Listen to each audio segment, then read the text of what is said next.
Dari lantai 2 Gedung Direktorat, kembali kita berjumpa bersama-sama dalam acara apel dan tausiah pagi pada hari ini, tanggal 1 Juli 2024. Alhamdulillah, bersyukur kita kehadirat Allah Subhanahu wa Ta'ala atas nikmat sehat dan nikmat iman serta Islam. Hanya dengan izin Allah, acara apel dan tausiah pagi ini dapat kita laksanakan setiap awal bulannya. Allahumma sholli ala Sayyidina Muhammad wa ala ali Sayyidina Muhammad. Salawat dan salam kita sanjungkan keharibaan Nabi besar Muhammad sallallahu alaihi wasallam beserta keluarga dan sahabat-sahabat beliau. Yang terhormat, Direktur Politeknik Kesehatan Kementerian Kesehatan Aceh, yang kita hormati bersama Bapak dan Ibu Wakil Direktur, Bapak dan Ibu Kasubag, Kepala Pusat, Kepala Unit, Koordinator, beserta seluruh dosen dan staf.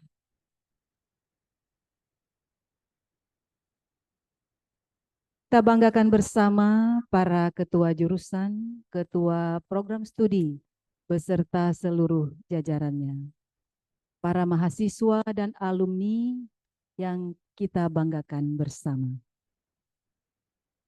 Yang kita muliakan, istimewa pada hari ini telah hadir bersama dengan kita adalah Bapak Ustadz Masrul Aidi bin Muhammad Ismi LC. Baiklah Bapak dan Ibu serta anak-anak sekalian, langsung saja kita mulai acara apel dan tausiah pagi ini dengan membaca surah Al-Fatihah yang akan dipimpin oleh Ustadz Masrul Aidi. Silakan Ustadz.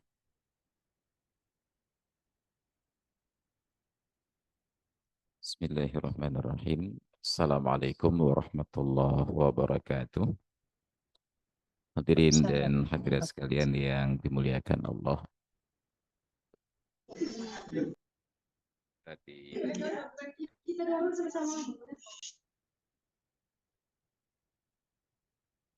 Untuk keberkahan majelis dan pertemuan kita di hari ini, dan juga sambil kita meniatkan dan mendoakan kepada para pendahulu-pendahulu, baik orang tua ataupun guru-guru dan senior-senior kita, mari sama-sama kita mulai dengan membaca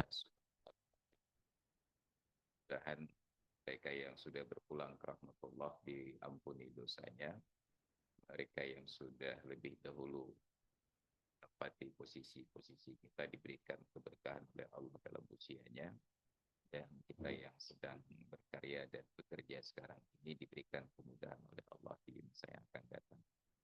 Hadirin ya wa likulli niyyatin shalihah wa ruhi Rasulillah Muhammad sallallahu alaihi wasallam. Al-Fatihah. Alhamdulillah.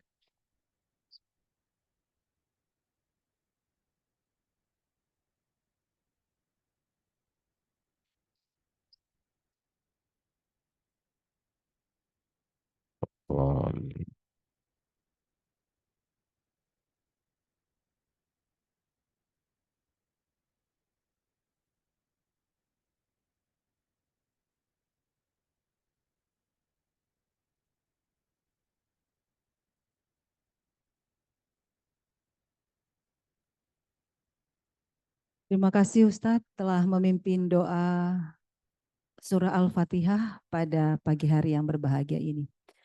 Bapak dan Ibu, para mahasiswa serta alumni yang berbahagia, selanjutnya kita dengarkan bersama sambutan dan arahan Direktur. Dengan hormat silakan Bapak Dr. Abdurrahman SKP MPD.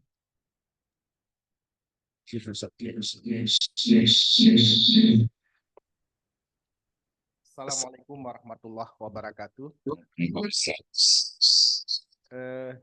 Izin suara saya jelas, Bapak Ibu? Ya. Jelas, Pak. Oh ya, kan. Langsung swing. Bergema, Pak. Tes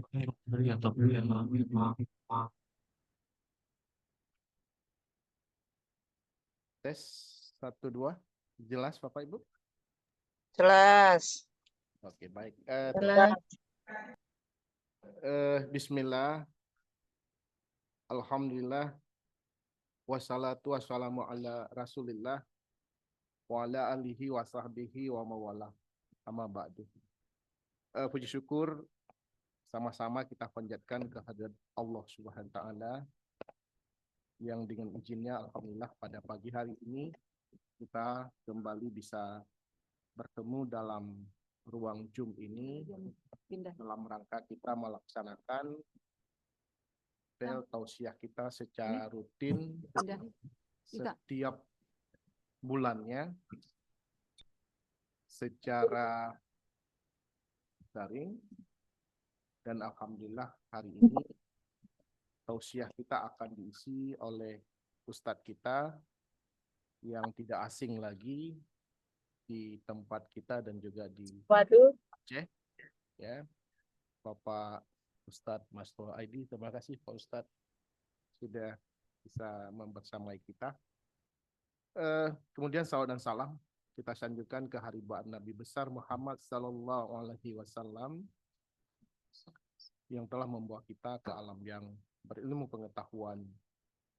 Para wakil direktur yang saya hormati, para ketua jurusan, para ketua program studi, para pengelola di Poltekkes Kemenkes Aceh, dan yang saya banggakan para dosen dan staf serta para mahasiswa yang berhadir hari ini di seluruh lingkungan Poltekkes Kemenkes Aceh, baik di kampus terpadu maupun kampus di luar kampus terpadu di Aceh Tenggara, Aceh Selatan, Aceh Barat, Aceh Utara, Langsa, dan juga di PLM ya, di Banda Aceh dan juga keperawatan. Terima kasih hari ini sudah berhadir bersama-sama. Ini pada kesempatan hari ini sudah ada sekitar 149 orang, ini akan masih bertambah. Bapak Ibu sekalian, saya kembali mungkin untuk membuka ya tujuan kita di awal dulu untuk melaksanakan apel ini. Bapak Ibu sekalian, pelaksanaan apel rutin ini sudah kita kirimkan edaran sebenarnya untuk setiap hari Senin kita akan melaksanakan apel rutin secara luring ya, secara langsung yang akan dipimpin oleh atasan langsung di masing-masing prodi dan jurusan dan di direktorat. Dan pada setiap bulan maka kita rutin dengan apel dan tausiah seperti hari ini. Bapak Ibu sekalian, tentu ini kembali saya mengingatkan ini adalah kita mengharapkan dengan apel dan tausiah ini bisa menumbuhkan ya rasa disiplin bagi kita semua dan kita bisa mencintai instansi kita ini sebagai tempat lahan kita bekerja sebagai ibadah. Kemudian juga Bapak Ibu sekalian, apel setiap Senin selain di awal bulan ini sudah kita edarkan edarannya, itu adalah tatap muka secara fisik yang nanti akan dilakukan oleh seluruh pejabat dan seluruh staf pegawai di Poltekkes Aceh. Dalam beberapa kemarin kita sudah mendapatkan informasi bahwa dalam beberapa minggu ke depan atau bulan depan kita sudah dipilih untuk dilakukan audit kinerja ya, kinerja dan juga PBM, dan kepada seluruh pegawai kita supaya nanti data-datanya ini bisa akan diambil. Oleh karena itu Bapak Ibu sekalian, tolong ini disiapkan dengan baik pada Kajur, Kaprodi, dan atasan langsung masing-masing. Nah, ini sebagai informasi, dan nanti pada apel Senin itu silakan informasi-informasi penting ini disampaikan oleh masing-masing atasan. Hari ini kita kembali bahwa tausiah yang akan disampaikan oleh Ustadz kita ini sebagai media yang memang kita gunakan untuk kita mendapatkan bimbingan dari Ustadz, ya, dari Ustadz kita dalam mendekatkan diri kepada Allah Subhanahu wa taala. Tentu ini selama ini sudah berjalan nasihat-nasihat pembicaraan yang memberi petunjuk dan arahan bagi kita dalam beragama dan beribadah. Nah, Bapak Ibu sekalian, tentu selama ini tausiah ini juga adalah sebagai sarana untuk meningkatkan keimanan, ketakwaan kita kepada Allah, dan juga memberi motivasi dalam kita menjalankan ibadah dan bekerja.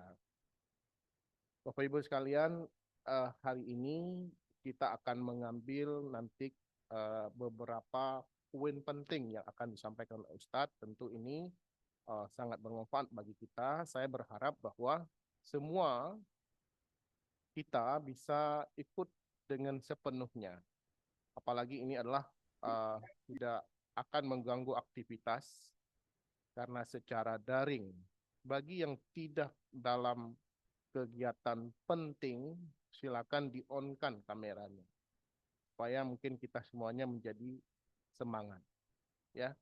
Bapak Ibu sekalian, itu sebagai pengantar dari saya, dan untuk selanjutnya waktu kita serahkan kepada Ustadz untuk memberi arahan, bimbingan kepada kita semua. Demikian, terima kasih. Assalamualaikum warahmatullahi wabarakatuh. Wassalamualaikum warahmatullahi wabarakatuh. Terima kasih Bapak atas sambutan dan arahannya. Bapak, Ibu, para mahasiswa serta alumni yang berbahagia, sebelum narasumber menyampaikan tausiah, akan saya bacakan biodata beliau. Narasumber kita pada hari ini adalah Bapak Ustadz Masrul Aidi bin Muhammad Ismi LC. Beliau lahir di Labuhan Haji, Aceh Selatan, tanggal 5 Maret 1977. Pekerjaan beliau saat ini adalah pimpinan Dayah Babul Maghfirah, kemudian Dewan Pengawas Syariah Bank Pembiayaan Rakyat Syariah Baitur Rahman, demikian juga menjadi Dewan Pengawas Syariah Bank Pembiayaan Rakyat Syariah Taman Indah, kemudian menjadi anggota Majelis Pendidikan Daerah Aceh Besar. Untuk status, tentu saja beliau sudah menikah, memiliki 1 putri dan 3 putra. Saat ini beliau tinggal di Komplek Dayah Babul Maghfirah, Pasar Cot Geeng. Bapak dan Ibu jika ingin menghubungi beliau, dapat menghubungi beliau dengan ke nomor HP 085931231259. Kalau kita tanya hobi Pak Ustadz, ternyata beliau suka membaca dan juga jalan-jalan Pak Ustadz, ya. Pendidikan yang pernah ditempuh oleh Pak Ustadz adalah dimulai dari SD Negeri Labuhan Haji pada tahun 1989. Kemudian SMP juga di Labuhan Haji, selesai tahun 1992. Lalu melanjutkan ke MAN 1 di Banda Aceh pada tahun 1995.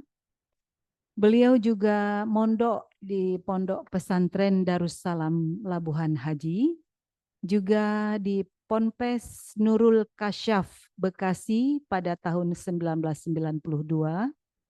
Kemudian lanjut lagi pada Ponpes Budi Lamno pada tahun 1999. 98. Masih ada ponpes yang diikuti oleh Pak Ustadz di Riyadus Solihin Lam Ate pada tahun 2001. Dan kemudian beliau berangkat ke Universitas Al-Azhar Kairo, Mesir pada tahun 2005. Selanjutnya kita lihat organisasi yang pernah diikuti oleh Pak Ustadz adalah pernah menjadi ketua OSIS pada saat di SMP tahun 92. Lalu menjadi ketua Majelis Syuro Kekeluargaan Mahasiswa Aceh atau KMA di Mesir pada tahun 2004. Lalu Pak Ustadz rupanya memiliki moto, manusia terbaik adalah yang paling banyak memberi manfaat. Ini motonya dari orang tua Ustadz kayaknya. Ya Ustadz ya, dari Bapak Muhammad Ismi. Baik, demikian biodata Pak Ustadz. Dan hari ini kita akan mendengarkan pembahasan Pak Ustadz tentang rutinitas, ibadah, dan syurga. Nanti Pak Ustadz akan membahas apakah ada hubungan antara ketiga kata tersebut atau malah bertolak belakang. Atau apa yang ingin dibahas. Luar biasa judul pada hari ini. Mudah-mudahan ini akan sangat menarik untuk kita diskusikan. Dengan hormat kami persilakan Pak Ustadz.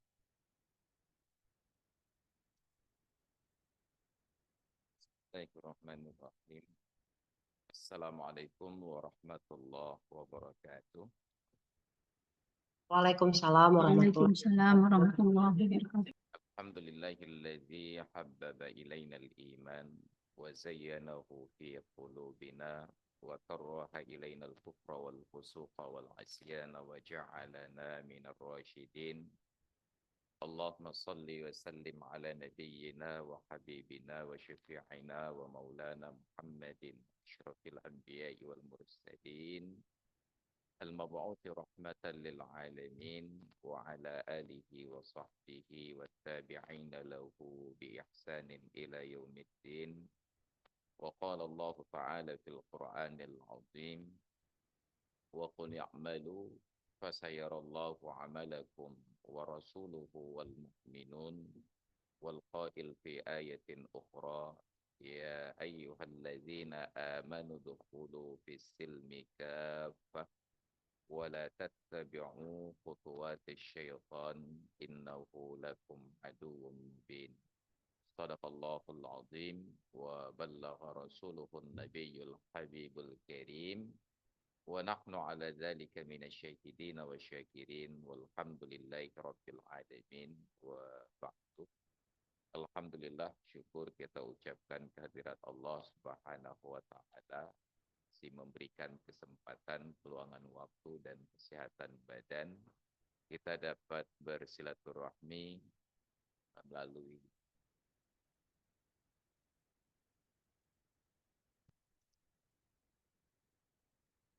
Alhamdulillah kita dapat bersilaturahmi di pagi hari yang berbahagia ini di penghujung bulan Zulhijjah, di penghujung tahun 1445 Hijriah, dalam suasana yang sangat menyenangkan dan berbahagia, dalam suasana libur kegiatan pendidikan, walaupun bukan berarti libur dari aktivitas kehidupan, karena istirahat sebenarnya hakikatnya adalah berpindah dari sebuah aktivitas kepada aktivitas yang lain.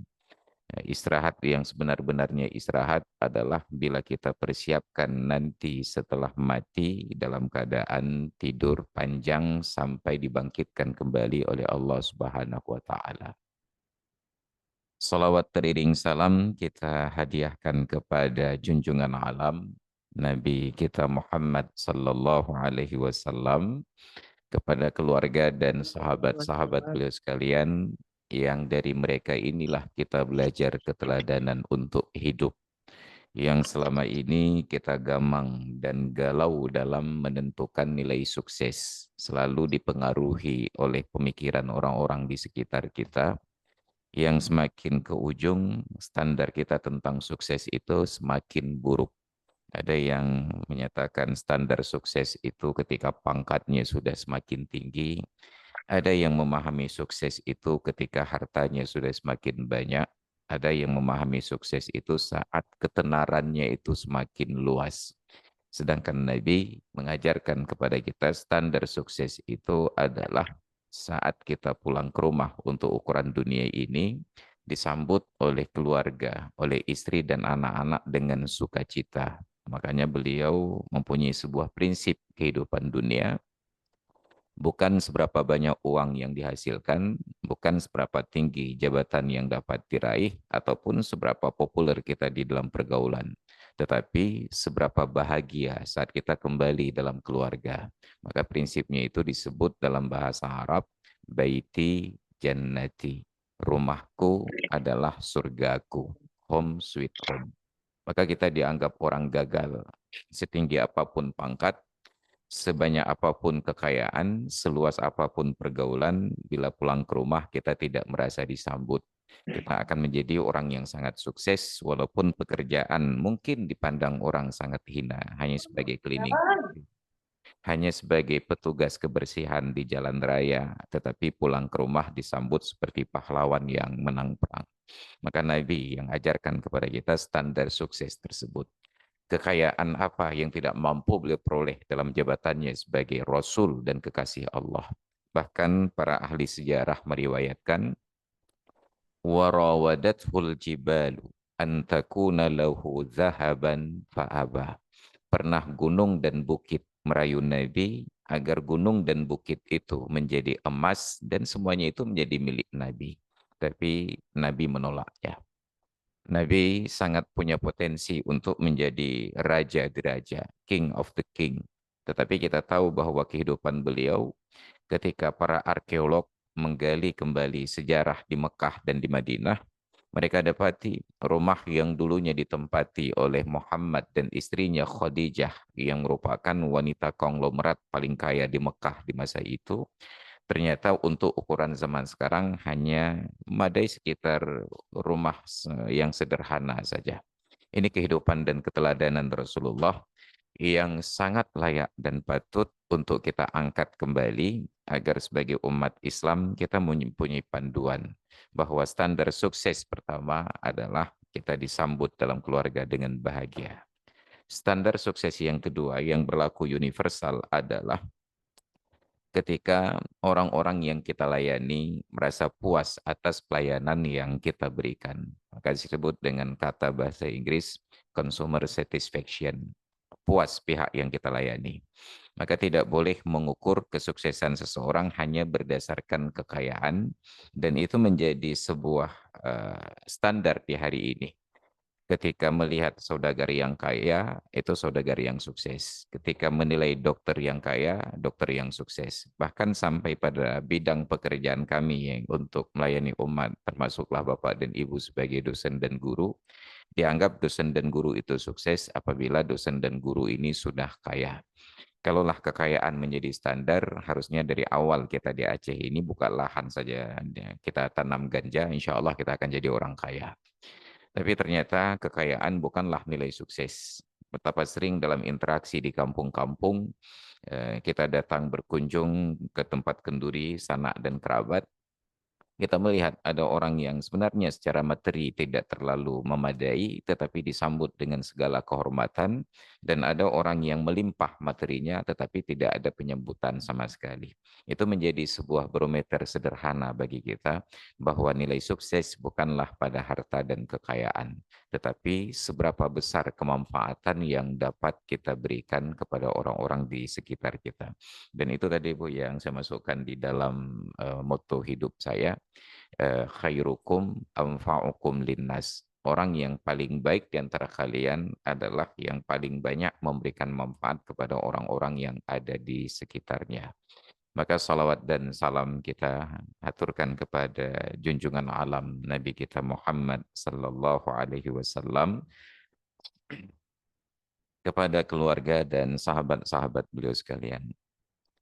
Yang saya muliakan dan kita hormati bersama Direktur Poltekkes Kemenkes Aceh, Bapak Dr. Abdurrahman, alhamdulillah berada bersama-sama dengan kita. Yang saya muliakan dan saya hormati kawan-kawan yang sudah berhadir di majelis ini ataupun melalui jalur virtual, melalui Zoom.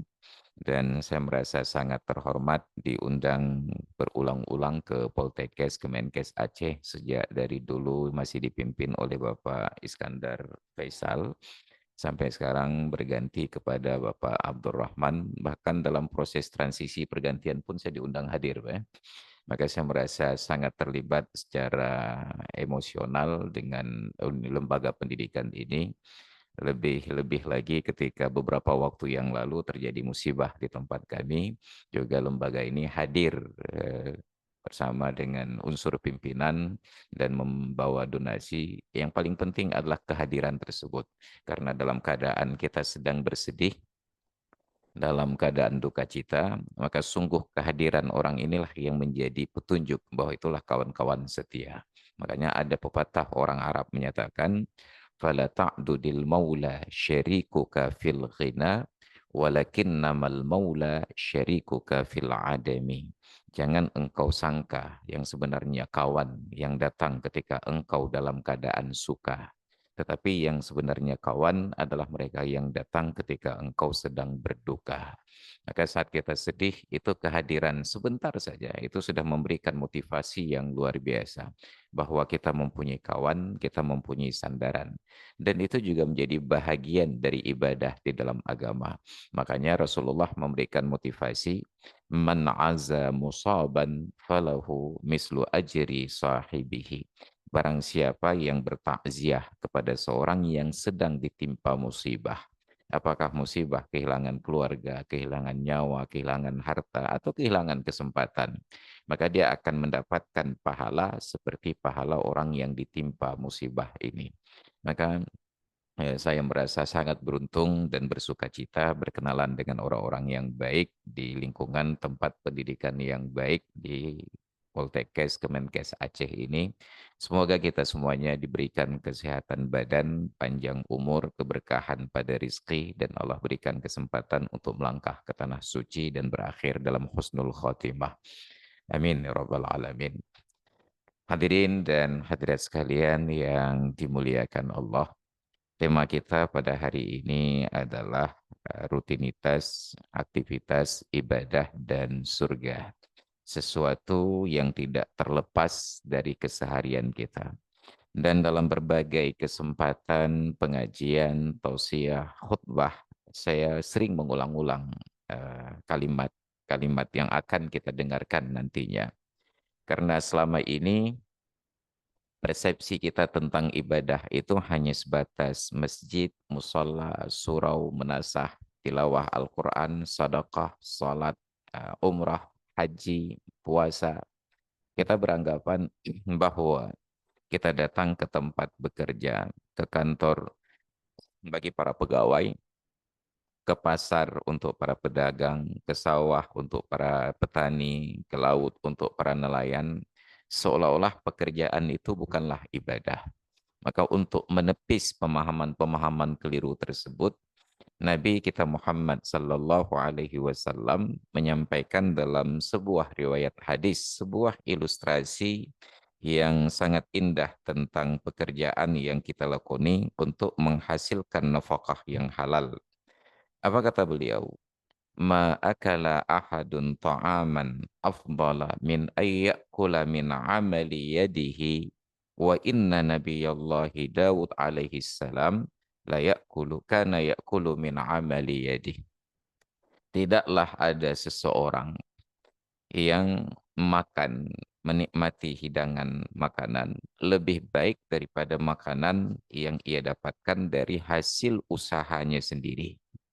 Dan sesungguhnya Nabiullah Daud alaihi salam, kita kenal Nabi Daud adalah seorang raja yang sangat perkasa, yang dari tulang sulbi beliau lahir seorang raja yang sangat kaya raya, yaitu Sulaiman bin Daud alaihi salam. Walaupun Nabi Daud dalam posisi sebagai raja, ini bukan sebagai presiden yang dibatasi kekuasaan oleh undang-undang, Tetapi beliau sebagai seorang raja yang undang-undang dan peraturan itu ada di ujung lidahnya.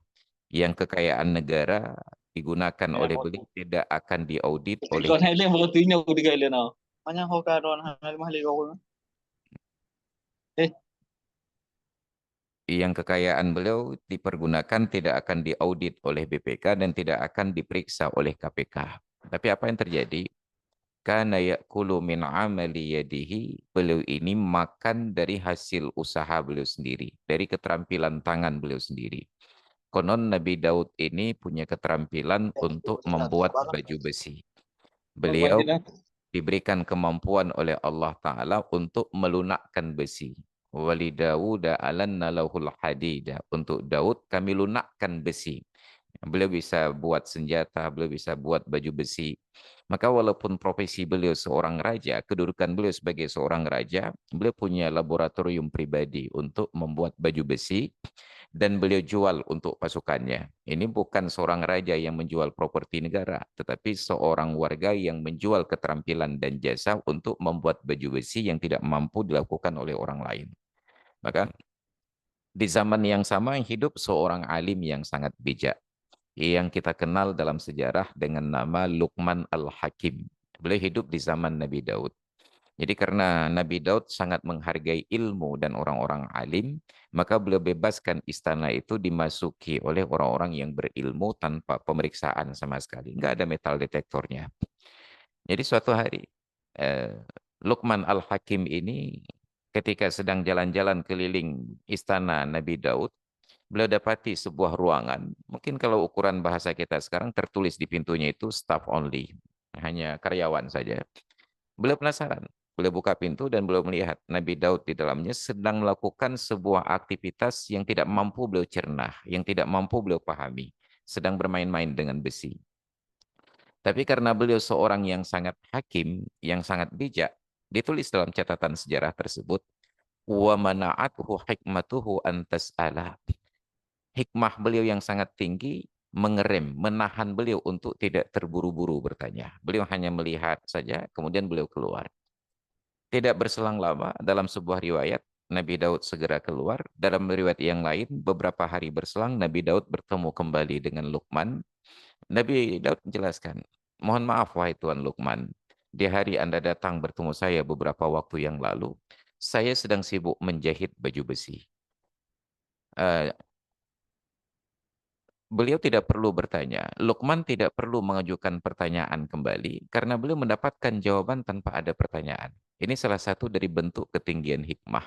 Makanya di dalam majelis ketika kita duduk di dalam pengajian, tidak perlu segera terburu-buru untuk bertanya. Boleh jadi jawaban yang kita inginkan tersebut hanya perlu menanti 2 menit ke depan akan keluar.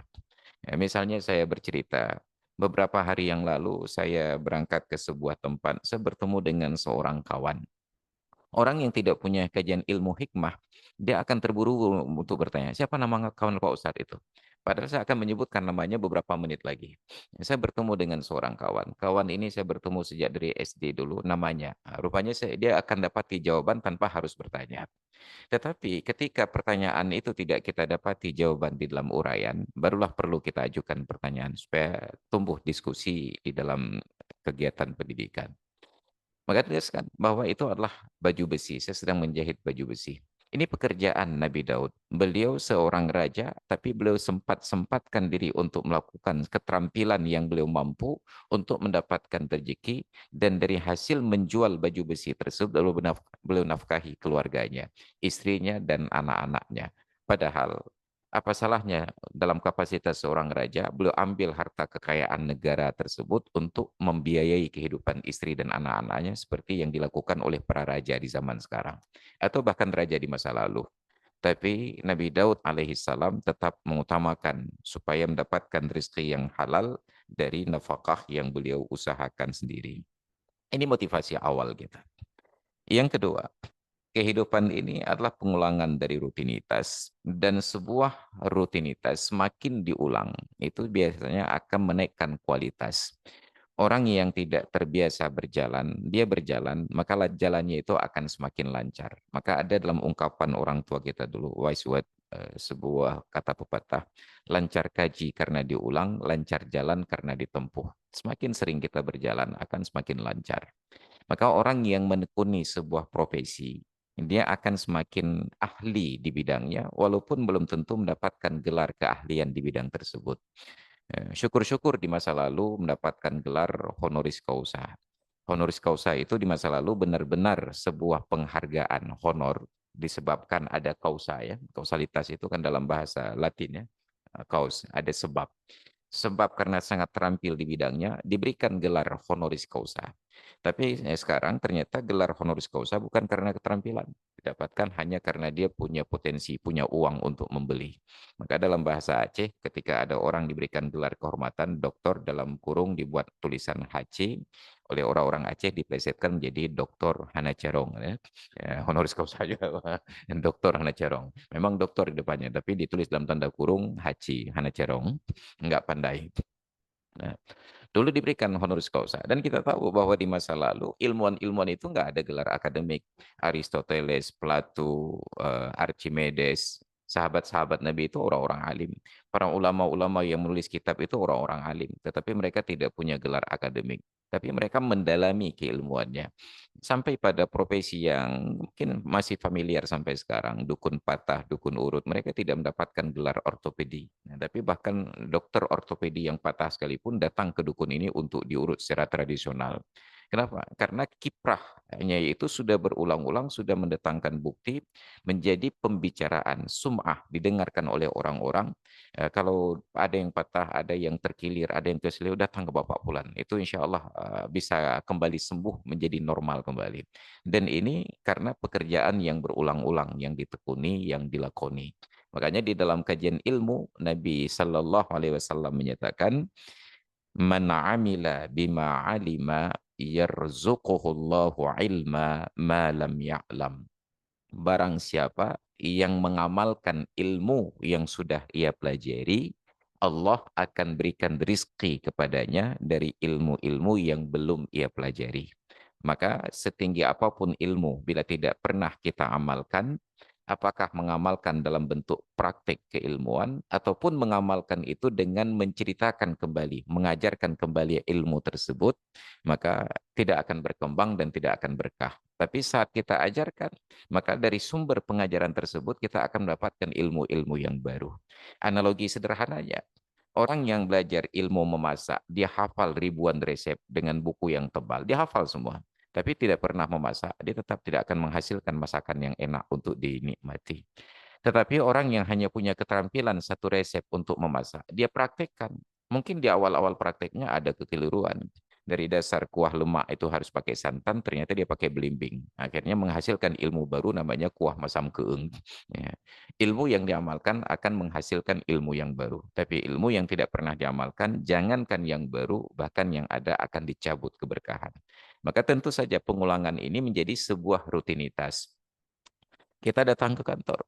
Ada sebuah hal dasar yang harus kita pahami dulu, bahwa ketika kita diterima di sebuah lembaga, di sebuah kantor untuk bekerja menjadi staf dan pegawai, dari dasarnya itu sebuah nikmat yang sangat patut, bahkan wajib untuk kita syukuri, seberapa kecil pun gaji dan upah yang diberi. Kenapa? Karena kita mempunyai peluang, sesuatu yang belum didapatkan oleh orang lain. Kalau kita merasa keberatan dengan pekerjaan yang sekarang sedang kita lakoni, belum terlambat untuk mengajukan pensiun dini, karena masih banyak orang yang antri di luar sana yang bermimpi untuk mendapatkan profesi dan jabatan yang sekarang kita sandang. Atau sekedar untuk memakai baju seragam yang kita gunakan. Ada banyak orang yang antri. Kenapa? Karena dalam masyarakat kita itu, untuk yang jomblo-jomblo, itu mereka masih tertantang. Karena banyak para wanita yang senang pria berseragam. Kalau sudah ada seragam itu sudah keren, walaupun hanya seragam hansip saja. Men in uniform katanya. Maka banyak orang yang ingin pakai pakaian yang ada seragamnya. Makanya orang-orang seperti saya yang nggak ada seragam ini telat kawin. Karena banyak perempuan yang tidak suka orang yang tidak berseragam. Makanya saya telat kawin dulu di umur 29 tahun. Maka ketika kita sudah mendapatkan pekerjaan diterima, sekecil apapun gaji dan honor yang kita terima, bersyukurlah. Tunjukkan kinerja yang terbaik, kualitas yang terbaik dari pekerjaan kita. Karena ada banyak motivator yang menyampaikan. lakukan pekerjaan dengan kualitas yang terbaik. Bila sekarang Anda dibayar tidak layak, digaji tidak patut, yakinlah suatu saat akan ada orang yang bersedia untuk memberikan penghargaan yang pantas dan layak beserta dengan bonus-bonusnya untuk Anda. Maka ada banyak orang yang punya potensi hebat, tapi karena dia ukur-ukur, untuk apa saya bekerja rajin sekali, hebat sekali, gaji saya juga begini, pangkat saya juga nggak naik-naik. Akhirnya potensi terbaiknya itu tidak pernah keluar dan tidak pernah dilihat oleh pimpinannya. Maka pimpinannya merasa bahwa dia memang patut untuk di pekerjaan itu saja nggak naik-naik. Tapi ketika dia tunjukkan kualitas pekerjaan yang terbaik, nanti terpantau sekali-kali oleh pimpinannya atau oleh orang-orang yang lain. Dia melihat, masa orang sehebat ini ditempatkan pada posisi seperti ini? Dia harus mendapatkan tempat yang lebih layak. Ini yang dipromosikan oleh Nabi dan oleh Allah Ta'ala kepada kita. Di dalam surat At-Taubah ayat 105 itu ada sebuah motivasi. Wa qul ya'malu, katakanlah wahai Muhammad, berkaryalah kalian, berbuatlah kalian. Tentu kita akan protes. Ya Rasulullah, ya Allah, kami sudah bekerja, kami sudah berbuat, tapi enggak ada yang menyaksikan. Fasayarallahu amalakum wa rasuluhu wal mu'minun. Pasti Allah akan melihat karya kalian. Rasulnya akan menyaksikan karya kalian. Bahkan orang-orang yang beriman akan menyaksikan karya kalian tersebut. Dimulai dengan Allah lebih dahulu. Karena tidak semua orang yang berbuat Rasul akan melihat. Kita sekarang berbuat, Nabi tidak melihat. Tapi Allah melihat. Itu standar minimal. Dan itu menjadi yang maksimalnya. Standar minimal dalam harapan kita banyak orang yang menyaksikan, ternyata yang menyaksikan hanya Allah. Kenapa menjadi maksimal? Karena hanya Allah yang mampu untuk memberikan upah yang sangat layak untuk kita beserta dengan bonus-bonusnya. Maka gaji dari Allah Ta'ala, gaji akhirat, pahala di akhirat itu unlimited. Orang-orang yang bersabar, innama yuwaffas sabiruna ajrahum bighairi hisab. Orang yang bersabar atas pekerjaannya, kinerjanya, dia sekarang bekerja dengan kualitas yang terbaik, tidak diberikan gaji yang layak. Kenapa disebut sabar? Dia punya potensi untuk berpindah ke lembaga yang lain, ke tempat yang lain, untuk digaji yang layak. Tapi dia tidak lakukan, dia mencoba untuk bertahan di tempat tersebut. Akan diberikan balasan oleh Allah Ta'ala di hari akhirat, bighairi hisab, tanpa batas. Hisab ini bisa diartikan sebagai salah satu proses di akhirat nanti. Ada perhitungan amal, dia lewati proses ini. Boleh jadi hisab tersebut adalah batasan dari sebuah nilai. Kedua-duanya terbenar pada makna tersebut. Orang yang bersabar, Allah akan berikan balasan tanpa batas atau tanpa proses hisab di akhirat nanti. Naik derajat lagi.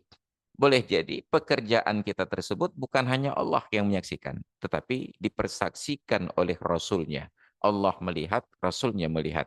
Maka Rasul akan menceritakan kepada umatnya, jadilah kalian seperti si fulan. Maka ada banyak riwayat hadis yang kita mendengar, Nabi SAW menyebut nama orang-orang tertentu. Apresiasi dari beliau atas kinerja yang berulang-ulang, rutinitas yang ia lakukan secara konsisten, sehingga mendapatkan penilaian tersebut. Jadilah kalian seperti si fulan. Untuk hal-hal negatif, beliau sembunyikan namanya. Jangan kalian seperti si fulan. Dia pernah sholat malam rutin bertahajud, lalu dia tinggalkan. Tapi untuk hal-hal yang positif, Nabi sebutkan nama orang tersebut. Jadilah kalian seperti Dahyah Al-Kalbi. Maka disebut nama Dahyah Al-Kalbi. Kenapa? Karena beliau ini terkenal sebagai seorang pria, mungkin ukuran zaman sekarang perlente ya, penampilannya itu menarik. Beliau itu orangnya sudah ganteng, penampilannya juga sangat bersih. Sehingga diapresiasi oleh malaikat. Sering malaikat Jibril datang bertemu Nabi dalam bentuk sahabat yang namanya Dahyah Al-Kilabi. Kenapa? Karena mengapresiasi dari sahabat ini. Ketika Nabi mengapresiasi Utsman bin Affan karena sifat pemalunya, itu bukan malu sekali dua kali, tapi malu yang konsisten menjadi rutinitas di dalam hidup beliau. Saking pemalunya beliau, sehingga malaikat Jibril datang bertemu Nabi, ketika melihat ada Utsman bin Affan, malaikat itu merasa malu untuk datang, tidak dalam sikap yang pemalu seperti Sayyidina Utsman. Ini keteladanan dari Rasulullah. Maka rutinitas yang kita lakukan dari sebuah keterampilan, kelebihan yang kita miliki, itu akan mendatangkan penilaian. Tapi bagi orang yang tidak sabar, dia cepat kecewa. Saya sudah rutin datang disiplin selama ini Pak Ustadz, tapi tidak mendapatkan perhatian dari pimpinan, nggak pernah dipuji. Kita merasa cepat berputus asa, tidak pernah bersabar. Kita lupa bahwa pujian yang kita harapkan yang paling istimewa itu adalah pujian dari Allah dan dari Rasulnya, bukan pujian dari pimpinan yang seorang manusia biasa.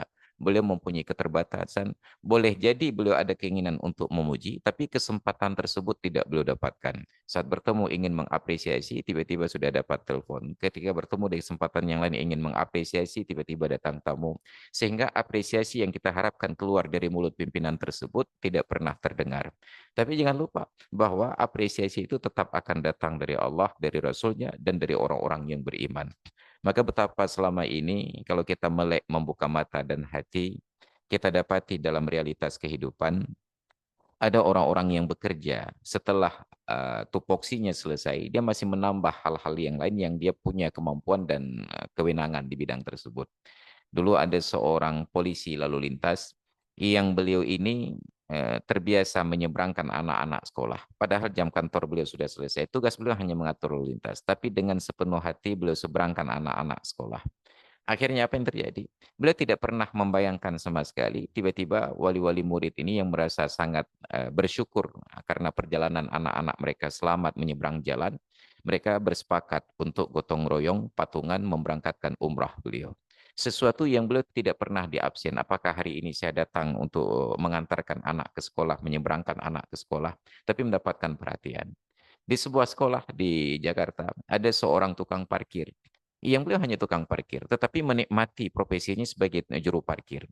Ketika kendaraan diparkirkan, beliau hanya bukan sebatas memarkirkan kendaraan dengan rapi. Sampai pada tahap beliau akan bariskan kendaraan tersebut sesuai dengan produksinya, sesuai dengan pabriknya, dan sesuai dengan warnanya. Yang pabrikan Honda sesama Honda, nanti yang Vario sesama Vario, yang warna merah sama warna merah. Sehingga orang yang datang ke lingkungan sekolah itu melihat seolah-olah parkirannya itu adalah sebuah showroom kendaraan. Apa yang terjadi? Beliau diapresiasi oleh wali-wali murid dan oleh guru-guru di sekolah tersebut, oleh karyawan, mendapatkan umrah gratis dari mereka. Beliau tidak pernah memarkirkan kendaraan itu berharap biarlah separkir nanti kalau Pak Kepala Sekolahnya lewat, ketika gurunya lewat. Tidak, beliau hanya melakukan itu dari hati. Maka rutinitas ini sebelum kita mendapatkan surga di akhirat, di dunia kita sudah mendapatkan surga. Ada sebuah apresiasi. Yang kedua, bahagian keduanya adalah amal. Kita bekerja dalam kehidupan. Pekerjaan itu dalam bahasa Arab disebut dengan amal. Orang yang bekerja dinamakan amil. Dan satu-satunya profesi di akhirat nanti yang disebutkan di dalam Al-Quran adalah profesi amil. Kita baca di dalam Al-Quran surat At-Taubah juga tentang orang-orang yang membayar zakat. Innamas sadaqatu lil fuqara'i wal masakini wal amilina 'alaiha wal mu'allafati qulubuhum. Hanya saja sedekah itu diperuntukkan untuk orang fakir, orang miskin, untuk mu'allaf, untuk amil. Siapa amil? Orang yang bekerja. Makanya di dalam Islam, hak para pekerja ini sangat diproteksi, sangat dilindungi. Sehingga Nabi secara khusus menyampaikan, "U'tul ajira ajrahu qabla ayyajuffa araquhu." Berikan upah kepada orang yang bekerja sebelum kering keringatnya. Nah, mungkin sekarang kita akan protes. Tapi kami di Poltekkes ini, Pak Ustadz, nggak pernah diberikan upah kering-keringat, tapi baru diberikan upah di akhir bulan. Ya, karena kita nggak berkeringat, kita bekerja di ruangan ber-AC. Makanya sebulan sekali diberikan. Alhamdulillah. Ya. Ini proteksi dalam agama, sehingga seorang yang mempekerjakan orang lain dan tidak menunaikan hak-haknya itu diancam di akhirat nanti dengan hukuman yang sangat berat. Mulai dari hukuman pengkhianat, hukuman orang yang menzalimi orang lain. Padahal di dunia kita sudah diingatkan oleh Nabi, oleh Allah Subhanahu wa taala dalam hadis qudsi, "Ya ibadi, inni haramtu dzulma ala nafsi faja'altuhu bainakum muharrama." Wahai hambaku, aku telah haramkan perbuatan zalim itu atas diriku, maka janganlah sesama kalian berbuat zalim. Aku jadikan zalim di antara kalian itu juga sebagai sebuah pekerjaan yang haram. Maka zalim ini bukan hanya dari pimpinan yang telat memberikan gaji, yang menunda memberikan gaji. Termasuklah kezaliman ketika ada staf dan karyawan yang tidak bekerja sesuai dengan tupoksi. Kita sudah diberikan amanah, diberikan tanggung jawab untuk melakukan sesuatu. Kita mampu memberikan yang terbaik, tapi kita tahan-tahan kebaikan tersebut hanya karena merasa untuk apa tinggi-tinggi sekali kinerjanya. Itu juga menjadi sebuah kezaliman. Ataupun kita bisa melakukan yang terbaik untuk mahasiswa, barangkali dalam kapasitas dosen, ataupun untuk administrasi sebagai seorang pegawai. Tidak kita lakukan. Itu juga menjadi sebuah kezaliman. Dan ingat, kezaliman ini bukan berdampak kepada orang lain saja. Kezaliman itu juga akan berdampak terhadap diri sendiri. Maka Allah ingatkan dengan bahasa yang sangat indah di dalam Al-Quran. In ahsantum li anfusikum. Kalau kalian berbuat ihsan, maka ihsan itu sedang menuju kepada diri kalian.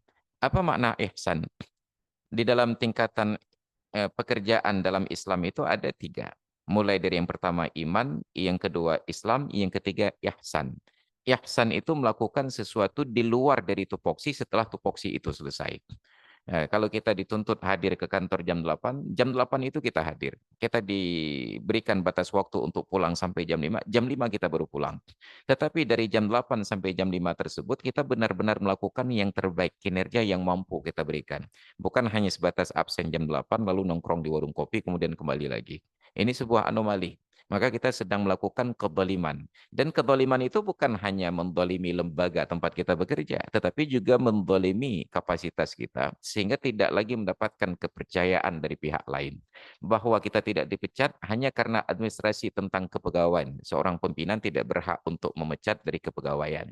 Tetapi untuk dipromosi pada jabatan yang lebih baik, kita akan mendapatkan halangan-halangan. Siapa yang menghalangi? Sikap khianat dari kita yang tidak berbuat ihsan tadi. In ahsantum li anfusikum. Kalau kalian sedang berbuat ihsan, yakinlah ihsan itu sedang menuju kepada kalian, baik cepat ataupun lambat. Wa in asatum, tapi kalau kalian berbuat jahat, kalian berbuat buruk, falaha, maka keburukan itu sepenuhnya menjadi tanggung jawab kalian. Walaupun kita bisa mungkin mengkhianati untuk orang lain yang menjadi terpidana, tetapi yakinlah kebenaran itu akan menemui jalannya sendiri. Mungkin dalam kehidupan kita sekarang bisa selamat sampai meninggal dunia, tidak akan dituntut penjara, tidak akan dituntut pidana. Tapi yakinlah anak-anak kita tidak akan selamat dari hukuman Allah Subhanahu wa taala. Makanya ketika para ulama menafsirkan surat Al-Kahfi ketika bercerita tentang anak yatim yang didatangi oleh Nabi Khidir yang tembok rumahnya hampir rubuh, digugat oleh Nabi Musa karena Nabi Musa melihat Nabi Khidir ini datang ke sebuah kampung, dimulai dari proses bertamu ke rumah warga, tapi tidak ada seorang pun yang bersedia menjamu mereka berdua. Saking pelitnya warga kampung tersebut. Wawajada fiha jidara yuridu ayyanqadda. Tiba-tiba di kampung yang warganya pelit ini, Nabi Khidir melihat sebuah tembok yang akan rubuh. Fa'aqamah. Nabi Khidir bekerja keras untuk menegakkannya kembali. Nabi Musa heran. Di tempat bertemu orang baik beliau berbuat jahat, di tempat orang jahat beliau berbuat baik. Maka Nabi Musa katakan, "Lau syi'ta lattakhazta alaihi ajra." Wahai Nabi Khidir, sepatutnya engkau bisa minta upah atas usaha kita untuk menegakkan tiang yang roboh ini, dinding yang roboh ini. Kenapa? Karena warga kampung ini warga pelit. Tapi Nabi Khidir ajarkan sebuah hikmah. Ketika sudah selesai perjalanan tersebut, Nabi Khidir ungkapkan rahasia dari perilaku-perilaku yang aneh sepanjang perjalanan. Sampai pada bab dinding yang roboh, apa kata Nabi Khidir? Wa ammal jidaru fakana li ghulamaini yatimaini fil Madinah. Kamu ingat tembok yang tadi kita dirikan, yang hampir rubuh? Ya, kata Nabi Musa. Tembok itu milik 2 orang anak yatim, anak kecil yang masih berstatus yatim di kota ini. Wa kana abuhuma salihah, sedangkan ayah mereka dulunya semasa hidup adalah seorang pria yang soleh. Fa'aradna ay yablugha ashuddahuma wa yastakhrija kanzahuma.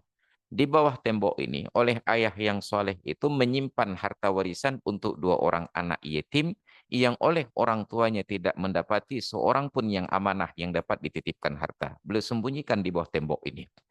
Kalaulah tembok ini rubuh, maka harta itu akan terlihat dan itu akan direbut oleh orang-orang kampung yang pelit ini. Tapi karena kebaikan orang tuanya, Allah utus kita ke negeri ini untuk menegakkan kembali mendirikan tembok tersebut agar anak-anak ini mencapai usia balik dewasa, badannya kuat untuk menjaga hartanya kembali.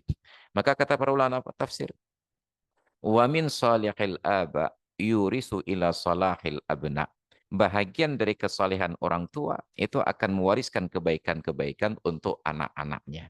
Maka hari ini kita jangan berpikir bahwa pekerjaan ini hanya sebatas untuk kita menerima gaji, tetapi wariskan nama baik untuk anak-anak kita kelak. Saat mereka sudah dewasa, mungkin kita meninggal dunia, mereka datang kemari bertemu dengan karyawan pegawai di sini, ingin mendaftar pekerjaan, melamar pekerjaan. Tentu dia akan diwawancara. Kamu tinggal di mana? Oh, saya tinggal di Cekeng. Ayah kamu siapa? Oh, Bapak Pulan. Bapak Pulan, itu dulu karyawan kami. Beliau kinerjanya luar biasa, sangat baik. Oke, kamu kami terima. Bahkan tanpa tes. Kenapa? Karena kebaikan orang tuanya di masa lalu.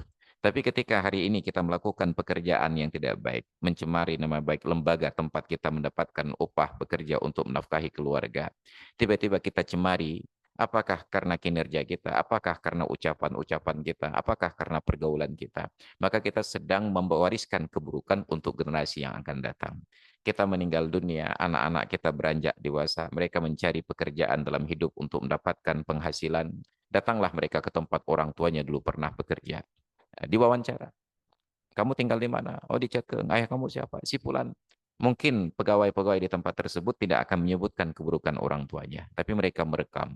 Ini anak bapak yang dulu mencemarkan nama kampus kita. Ini anak bapak yang dulu mengotori pekerjaan kita. Sudahlah orang tuanya demikian, pasti anaknya juga akan sama. Maka walaupun kita sangat berkualitas, walaupun kita sangat kompatibel untuk pekerjaan tersebut, tapi karena warisan buruk dari orang tua kita, maka kita akan tertolak di mana-mana.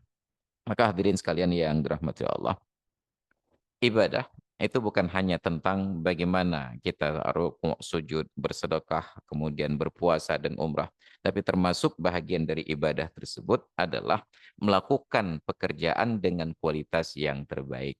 Maka dalam berbagai kesempatan saya berikan motivasi, mengucapkan hadis-hadis Nabi ketika dulu ada para pemimpin yang mereka merasa bahwa jabatan kepemimpinan itu hanya jabatan dunia. Kita lupa bahwa Nabi dalam sebuah hadis menyebutkan sab'atun yudhilluhumullahu fi dhillihi yawma la dhilla illa dhilluh. Ada 7 golongan manusia yang di akhirat nanti Allah berikan naungan saat tidak ada satu naungan pun kecuali yang hanya Allah berikan saja. Siapa yang pertamanya? Imamun adilun, pemimpin yang adil. Bukan orang alim yang mengajarkan ilmu, bukan orang yang rajin ibadah, bukan orang kaya yang rajin bersedekah, bukan orang yang rajin tahajud. Tapi yang pertama mendapatkan naungan di akhirat adalah imamun adilun, pemimpin yang adil. Tapi kami bukan pemimpin, Pak Ustadz. Kami bukan presiden, bukan gubernur, bukan bupati, bukan wali kota, bukan camat, bukan kecil, bukan kepala lorong. Kepemimpinan terkecil itu ada pada diri sendiri. Kullukum ra'in wa kullukum mas'ulun an ra'iyatihi. Setiap kalian adalah pemimpin dan setiap pemimpin akan dimintai pertanggungjawaban terkait dengan kepemimpinannya. Orang yang masih jomblo menjadi pemimpin untuk dirinya sendiri. Dia kelola matanya, tangannya, hidungnya, mulutnya, telinganya. Matanya hanya melihat untuk hal-hal yang positif, telinganya hanya mendengar hal-hal yang positif. Kalaupun terpaksa mendengar yang negatif, maka yang negatif itu dia saring, tidak segera disampaikan oleh mulutnya. Mulutnya berbicara yang baik-baik untuk menjadi motivasi. Bertemu dengan siapa saja tidak pernah absen untuk selalu memuji. Makanya kita diberikan mulut ini oleh Allah. Dengan mulut itu ada ibadah yang sangat besar. Di dalam hadis, Nabi SAW menyatakan, kalimatani khafifatani 'alal lisan saqilatani fil mizan habibatani ilar rahman. Ada 2 kata yang kedua-duanya ini sangat ringan di lidah, tetapi nanti di atas timbangan beratnya itu luar biasa dan sangat dicintai oleh Allah yang Maha Rahman. Apa itu? Subhanallah wa bihamdih, subhanallahil azim. Hanya dengan mulut saja kita mendapatkan timbangan yang berat di akhirat. Ini interaksi dengan Allah. Apa interaksi tersebut? Memuji Allah. Subhanallah wa bihamdih, subhanallahil azim.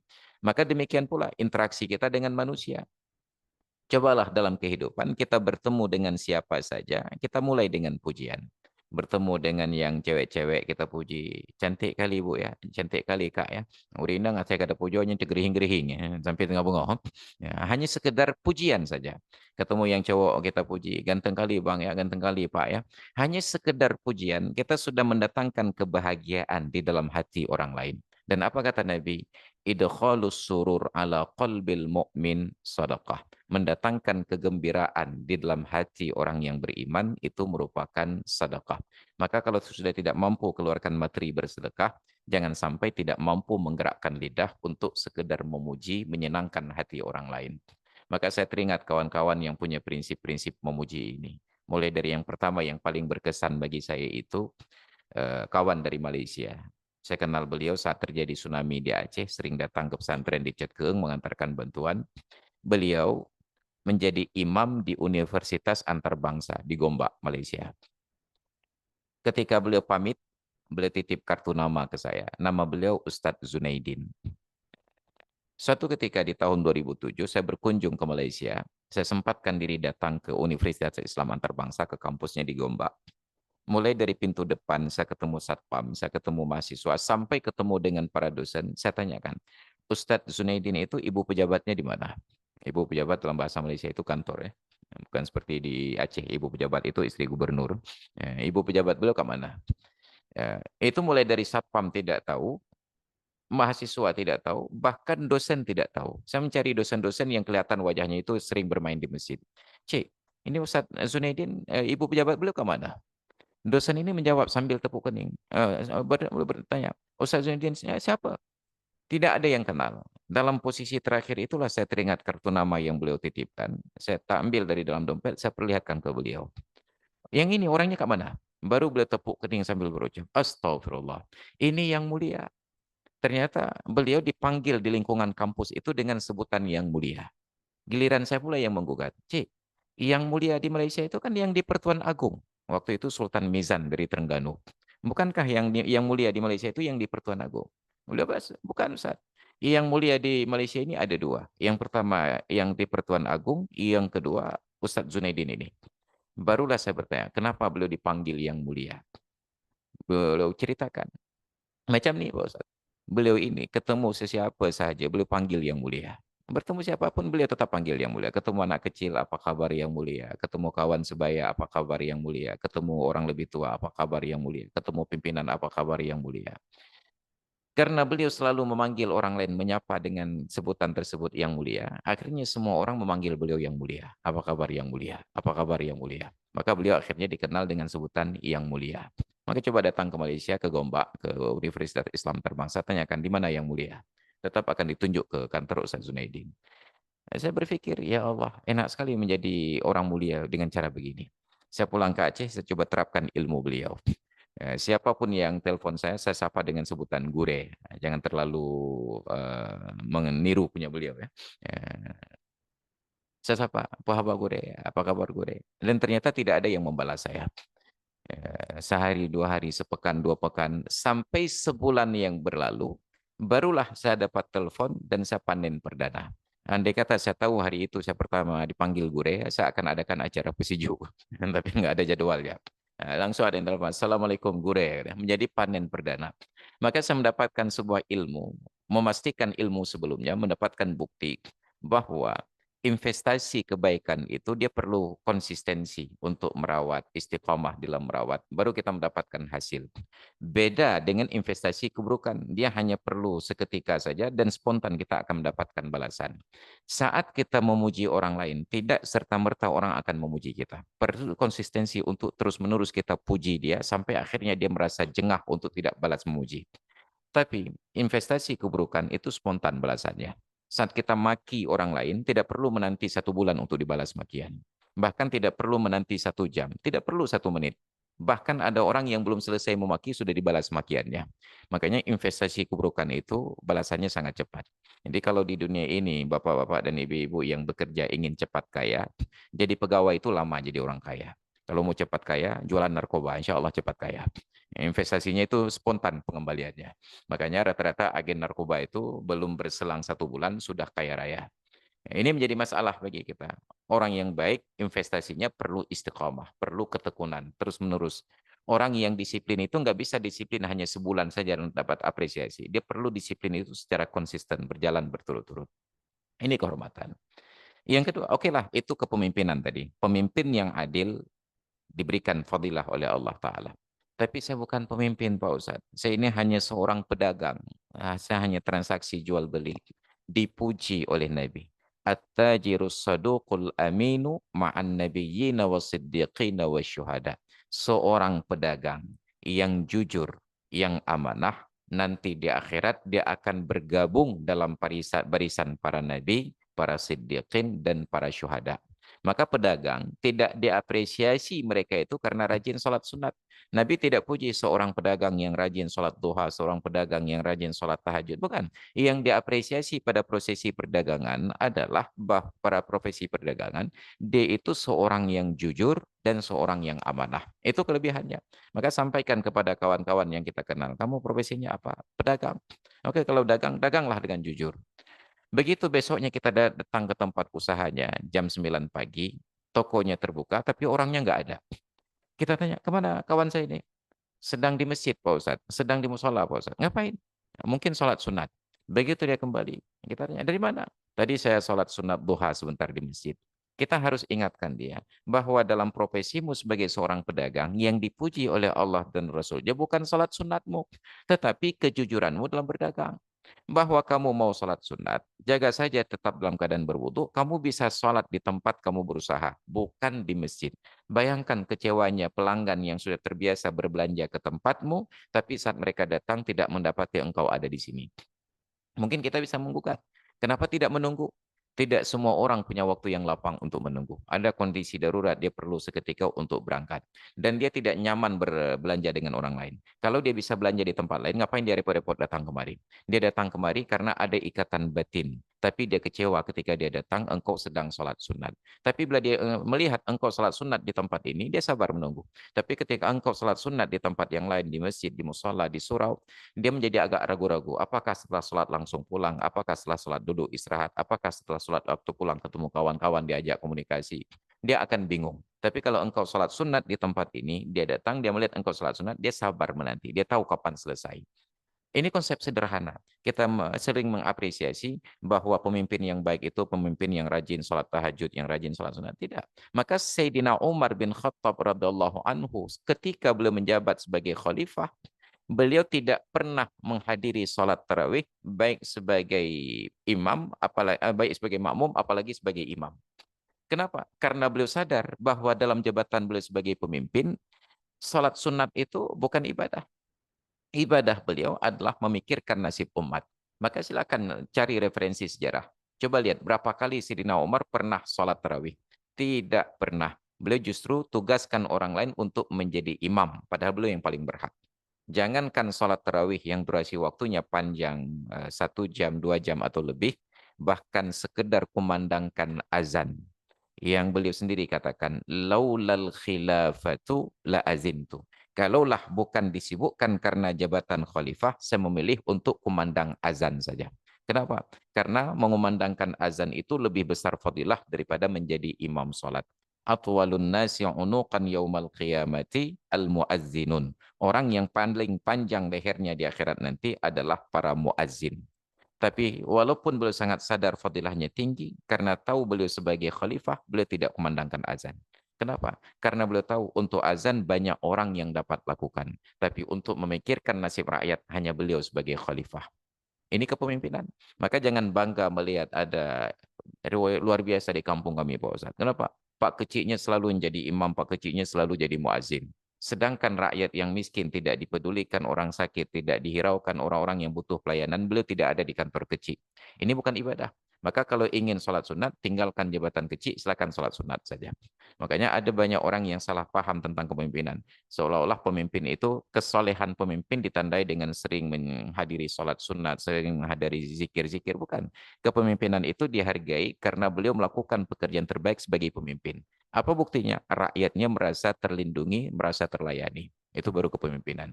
Maka para pedagang yang soleh bukan karena dia rajin sholat sunat, tapi karena dia melayani pelanggannya itu dengan sebaik-baiknya. Dan dia tidak meninggalkan kewajibannya kepada Allah Subhanahu wa Ta'ala. Makanya Allah dan Rasul-Nya mengapresiasi pemimpin yang adil, pedagang yang jujur. Lalu, bagaimana dengan profesi yang lain? Setiap orang yang melakukan sesuai dengan kapasitasnya, dia akan mendapatkan fadilah tersebut. Maka saat kita berada di lingkungan kampus, Poltekkes, Kemenkes Aceh ini, ada yang bagian dosen, ada yang bagian administrasi, ada yang tata usaha. Lakukan pekerjaan kita sebaik-baiknya dengan kualitas yang terbaik dan bersikap ihsan. Apa makna ihsan? Boleh jadi ada mahasiswa atau ada kawan-kawan yang perlu tanda tangan kita sebagai pimpinan tertentu, kepala biro, kepala prodi, kepala lain sebagainya. Mungkin bukan jam pelayanan, kita sedang nongkrong di warung kopi karena jam istirahat kantor, sedang makan dan minum. Tiba-tiba ada yang menyampaikan keluhannya, Pak, saya perlu bertemu Bapak segera. Kenapa? Karena saya ada selembar surat yang perlu ditandatangani hari ini dan saya perlu antarkan hari ini. Oh, besok saya di kantor, jam kantor. Kalau besok Pak, waktunya sudah lewat, saya sudah ditutup pendaftarannya. Walaupun bukan jadwal pelayanan kantor, karena kita ingin membantu hamba Allah ini, kita sarankan, oh, datang saja kemari. Nah, saya tanda tangani. Bahkan bukan hanya sekedar tanda tangan, kita tawarkan, mau minum, mau makan, silahkan. Itu bahagian dari ihsan. Mungkin secara kalkulasi kita akan menghitung-hitung. Kalau setiap ada orang minta tanda tangan, saya harus tawarkan minum air, 5.000, sabohlah. Ini habis gaji saya.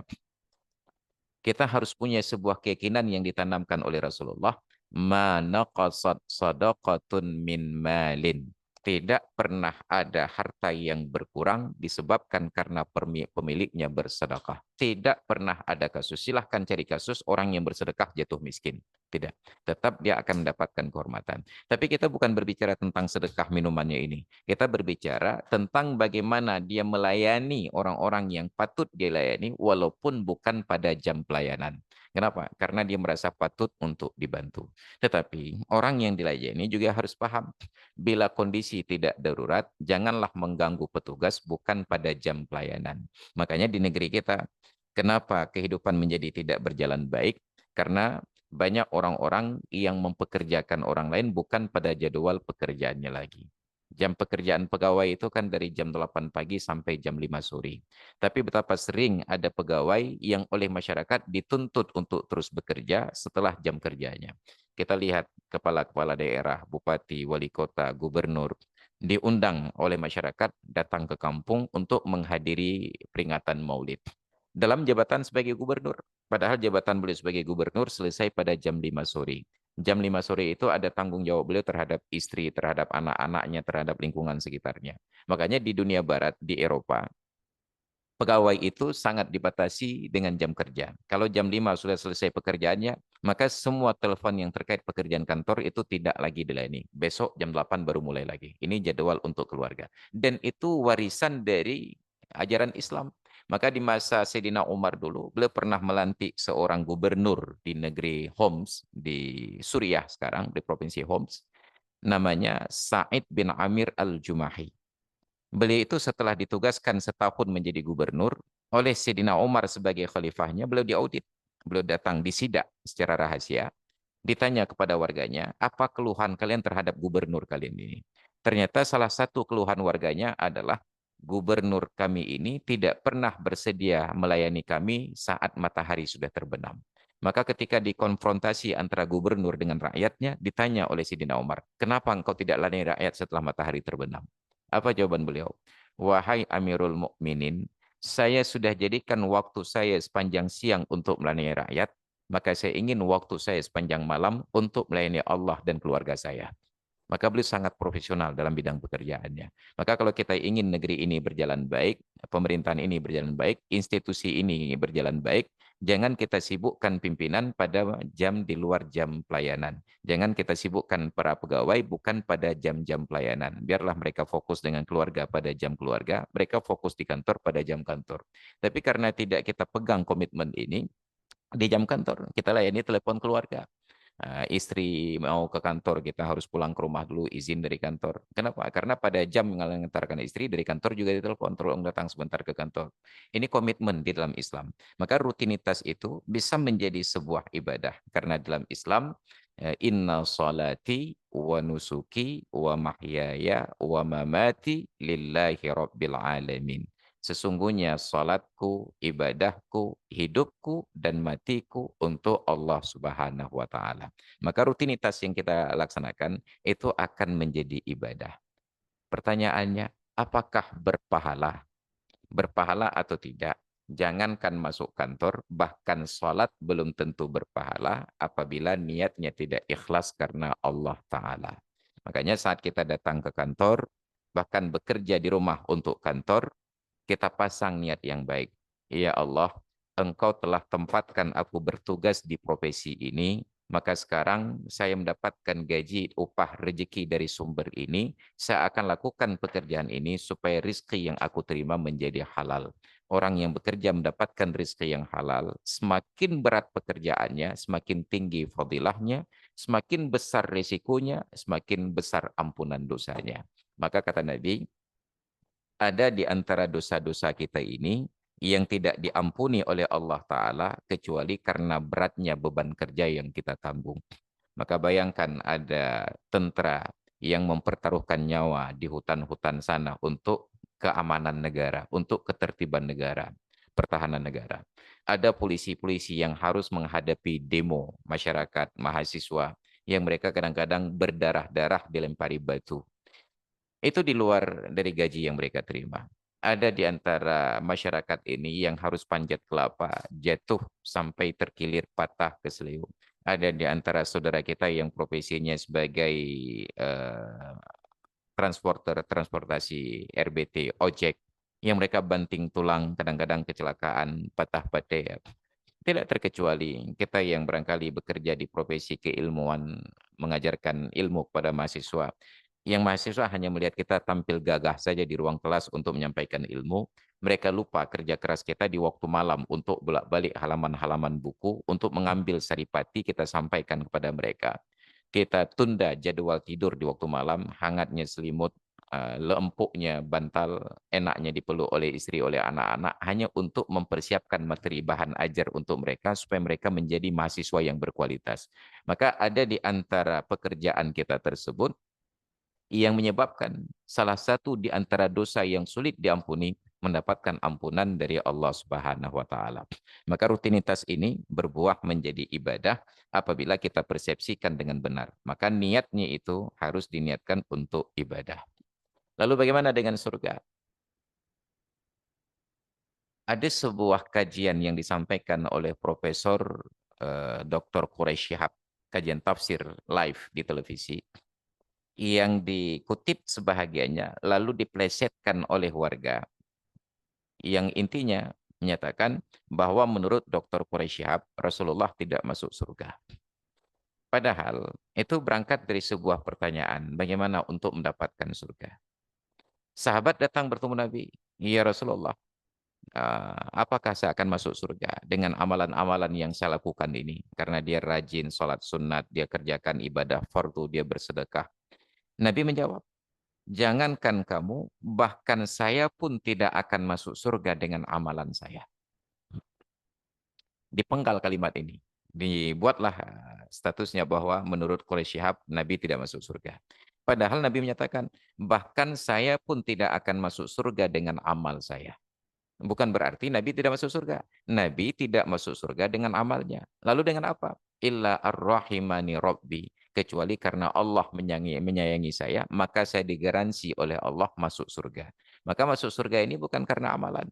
Kita ibadat serajin apapun, kita bekerja sejujur dan sekuat apapun, tidak ada seorang pun yang akan masuk surga dengan pekerjaannya. Lalu dengan apa? Dengan kasih sayang Allah Ta'ala. Maka dalam hadis riwayat Imam At-Tirmizi, Nabi kita Muhammad sallallahu alaihi wasallam menyatakan, Ar-Rahimuna yarhamuhumur Rahmanu. Allah orang yang penyayang. Ar-Rahimuna, orang yang penyayang, yarhamuhumur Rahmanu, akan disayangi oleh Allah yang Maha Penyayang. Irhamu man fil ard, sayangilah makhluk yang di bumi. Yarhamukum man fis sama, niscaya engkau akan disayang oleh yang di langit. Maka dalam riwayat Imam Muslim, Nabi bercerita tentang seorang pelacur Bani Israel. Kita yakin pelacur itu adalah strata masyarakat yang paling rendah. Di kampung-kampung kalau ibu-ibu udah bertengkar, itu cacian yang paling kasar adalah lonte. Tapi karena di masyarakat kita, di Indonesia, kosakata itu diperhalus untuk profesi yang buruk. Nah, maka dulu tahun 80-an sebutannya lonte. Ketika para pelakunya sudah tidak nyaman, diperhalus. Tahun 90-an berganti menjadi pelacur. Ketika pelacur ini sudah tidak enak lagi didengar, tahun 2000-an diganti lagi menjadi WTS, want to sell, wanita tunasusila. Tahun 2010 nggak enak lagi didengar, maka diganti menjadi PSK, pekerja seks komersil. Maka akhirnya negara mengakui pelacur itu sebagai sebuah pekerjaan, setara dengan pegawai dan lain sebagainya. Nah, maka mereka masuk dalam serikat buruh juga, pekerja seks komersil. Lonte itu strata masyarakat yang paling hina. Lalu, pelacur Bani Israel ini dalam perjalanannya bertemu dengan seekor anjing, anak anjing. Anjing itu pun strata binatang yang paling rendah. Kita sangat marah kalau dipakai anjing kamu. Nah, sekarang anak-anak muda nggak pakai anjing, anjir ya. Anjir. Nauzubillah, anak-anak kita sudah sangat familiar dengan kata-kata begini. Dan itu kita harus berlindung pada Allah Ta'ala. Bertemu dengan seekor anak anjing yang sedang melolong kehausan, diberikan minum anak anjing ini. Nabi hanya menyebutkan sebatas memberi minum. Lalu dalam ilustrasinya ada yang katakan dia lepaskan sepatu. Saya nggak bisa bayangkan bagaimana sepatu pada masa Bani Israel. Jangan bayangkan seperti sepatu cat sekarang itu bisa ambil air. Kita harus sesuai dengan zamannya. Terompah zaman dulu, hanya seperti sepatu Wiro Sableng yang dikaikat talinya. Enggak mungkin ada lubang untuk masukkan air ke dalamnya. Jadi jangan bayangkan seperti sepatu pegawai sekarang, sepatu cat, sepatu kasual. Itu sepatu zaman dahulu. Dia berikan minum kepada anak anjing ini. Apa yang terjadi? Allah ampuni dosa-dosanya hanya karena kasih sayangnya kepada seekor anak anjing dan dia masuk surga. Dia masuk surga hanya karena kasih sayang kepada anak anjing. Bayangkan interaksi dari seorang manusia pada strata yang paling hina dengan seekor binatang yang pada ukuran paling hina. Ketika terjadi interaksi kasih sayang antara mereka berdua, Allah ampuni dosanya, Allah masukkan ke dalam surga. Maka surga ini bukan tentang seberapa rajin kita ibadah, tapi seberapa besar kasih sayang yang ada di dalam diri kita terhadap sesama. Maka saya sering sampaikan dalam ilustrasi juga dalam kajian. Ada banyak orang yang tidak pernah hadir ke masjid, tapi boleh jadi dia lebih dahulu masuk surga daripada orang yang setiap salat berjamaah ada di belakang imam. Kenapa? Ternyata yang tidak pernah hadir ke masjid, dia bukan tidak hadir. Selalu ada keinginan datang ke masjid, tapi setiap kali dia datang ke masjid, terhalangi oleh pemandangan kasih sayang. Begitu dia melangkah ke masjid, dia melihat ada yang kecelakaan. Dia batalkan hasrat hatinya untuk sholat berjamaah ke masjid demi membantu saudaranya yang musibah ini. Di waktu yang lain dia datang lagi ke masjid, lalu dia melihat ada seorang anak-anak kelaparan. Tidak bisa ditunda lagi. Rasa ibanya mendorong dia untuk membatalkan niat ke masjid, dia bonceng anak kecil ini, dia ajak untuk makan. Sampai dia tidak pernah terlihat ke masjid, selalu terbentur dengan iba dan kasih sayang. Maka yakinlah orang yang seperti ini lebih dahulu masuk surga daripada orang-orang yang selalu hadir ke masjid tapi mengabaikan orang-orang yang membutuhkan bantuannya. Maka ketika kita bekerja, jangan berharap surga dari pekerjaan kita. Tapi berharaplah surga dari rasa iba dan kasih sayang yang kita miliki. Maka di lingkungan kampus ini, mungkin nanti akan kita dapati mahasiswa yang karena kemiskinan orang tuanya harus berjalan kaki, kita temui di jalan, kita tawarkan tumpangan. Atau mungkin nanti kita ada kelebihan rezeki, kita belikan satu buah sepeda, walaupun hanya sepeda second saja, untuk memudahkan dia sampai ke tempat kuliahnya. Dia tidak mempunyai tempat istirahat. Dengan kasih sayang dan rasa iba, kita punya sebuah gubuk untuk bisa ditempati, kita tawarkan kepadanya. Ini kita mendatangkan kebahagiaan di dunia dan mendatangkan kebahagiaan di akhirat. Maka yakinlah, pekerjaan kita, ketaatan kita, jabatan kita tidak akan memasukkan kita ke dalam surga. Yang memasukkan kita dalam surga adalah kasih sayang Allah Ta'ala. Maka kembali kepada Nabi Sulaiman, yang tadi kita ceritakan orang tuanya Nabi Daud alaihissalam. Nabi Sulaiman, beliau Nabi, ayah beliau Nabi. Nabi Sulaiman, beliau raja, ayah beliau raja. Tapi ketika Nabi Sulaiman minta kepada Allah masuk ke dalam surga, beliau tidak sebutkan jabatan ayahnya dan jabatannya, beliau tidak sebutkan kedudukan beliau dan kedudukan ayahnya. Apa kata beliau? Rabbi auzi'ni an ashkura ni'mataka allati an'amta alayya wa ala walidayya wa an a'mala salihan tardah wa aslih li fi dhurriyyati wa adkhilni bi rahmatika fi ibadika salihin. Wahai Tuhanku, anugerahkan kepadaku untuk mensyukuri nikmat yang telah engkau limpahkan kepadaku dan kepada kedua orang tuaku. Wa aslih li fi dzurriyyati, dan perbaikilah keturunan-keturunanku. Wa adkhilni, dan masukkanlah ya Allah aku ini fi birahmatika, dengan kasih sayangmu, fi ibadika sholihin, dalam golongan hamba-hambamu yang soleh. Belum minta kepada Allah agar masuk surga, birahmatika, dengan kasih sayangmu. Bukan dengan sebab aku raja, anak raja, bukan sebab aku nabi, anak nabi. Tapi masukkan aku ke dalam surga karena kasih sayangmu ya Allah. Maka untuk mendapatkan kasih sayang Allah, kita harus tebarkan kasih sayang di dunia. Siapapun yang patut untuk mendapatkan rasa iba, tunjukkan rasa iba tersebut. Ada orang yang sedang bersedih dengan wajah bermuram durja. Kita datang menyapa dengan bertanya, apa yang bisa saya bantu? Hanya dengan rasa simpati saja kita sudah tunjukkan rasa kasih sayang. Ada orang yang perlu bantuan biaya, kita bantu sebatas yang kita mampu, bukan seberapa yang ia butuhkan, tapi sebatas yang kita mampu. Pak, saya mau pulang ke Ule Karing, tapi saya nggak ada biaya untuk pulang. Ini ada uang Rp500 di saya. Yang kita yakin tidak ada ongkos mobil Rp500 bisa mengantarkan dia ke Ule Karing. Tapi itu yang kita mampu. Nah, saya tidak bisa bantu kamu, saya hanya bisa berdoa saja. Mudah-mudahan ada orang kaya yang bersedia untuk membantu. Itu pun sudah menjadi sebuah empati bagi kita. Maka hadirin sekalian yang dirahmati Allah, jangan lupa surga tidak pernah bisa diraih dengan pekerjaan, dengan ibadah, dan dengan ketaatan. Tapi surga hanya dapat diraih dengan kasih sayang. Tapi syarat utamanya adalah Anda beriman kepada Allah. Orang yang tidak beriman kepada Allah, setinggi apapun kasih sayangnya kepada makhluk, tidak bernilai di hadapan Allah Subhanahu wa taala. Wa qadimna ila ma amilu min amalin faja'alnahu haba'an mansura. Orang-orang non-muslim, orang kafir yang berbuat baik, nanti di akhirat akan kami datangkan semua pekerjaan-pekerjaannya, perbuatan-perbuatan baiknya, sedekah-sedekahnya. Faja'alnahu haba'an mansura. Setelah dia lihat besarnya fadilah pekerjaan dia, kami jadikan pahala tersebut seperti debu yang berhamburan. Tidak ada manfaat. Maka kita kagum betapa seorang Warren Buffett itu nominal sedekahnya 30 miliar dolar didonasikan untuk pendidikan. Kita ingat Bill Gates, berapa besar donasinya untuk pendidikan. Andai kata beliau seorang yang menyatakan beriman kepada Allah dan Rasulnya, yakinlah bahwa beliau akan masuk surga setelah Abu Bakar. Tapi terhalang oleh keimanan ini, oleh ucapan La ilaha illallah.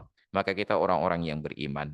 Kita tidak punya harta kekayaan seperti Warren Buffett, seperti Bill Gates. Kita hanya mempunyai sedikit rasa iba dan kasih sayang yang mendorong kita untuk membantu hamba Allah. Maka kita memenuhi kriteria dan syarat untuk masuk ke dalam surganya. Maka hadirin dan hadirat sekalian yang dirahmati Allah, mudah-mudahan itu menjadi inspirasi bagi kita.